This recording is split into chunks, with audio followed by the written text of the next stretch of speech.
வச்சிருந்தது. இப்போ மேலே படி கூட ஏறி வர முடியாத சூழ்நிலைங்க. இப்போ எனக்கு சார் ஜாப் பண்ணுறது இப்போ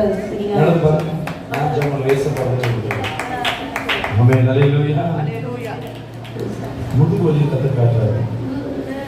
நடுமுது வலிக்குது, கை வலிக்குது, முது வலி இருக்கு. ரொம்ப கால் வலி தான் இருந்தது. ஆனா இப்போ வரல ஒரு அளவுக்கு. இந்த வலி இருக்கா? ஆமா, நடுமுது இப்ப இருக்கா? கை தூக்கு. ரெண்டு பேரும் ஏசப்பா விடுதலை கொடுங்க. எல்லா சூரிய கட்டுகள் கடதரமா வருஷத்தின் ஆவி, வருஷத்தின் ஆவி இதை இடுப்பு விட்டு வெளியேற முடியாது. ஓடு ஓடு ஓடு ஓடு, வா வா, வெளியே வா, வெளியே வெளியே வா, வெளியே வா, வெளியே வா. உன் தலையை ரசிக்க படம் எடுத்து ஆடுகிற ஒரு இடம்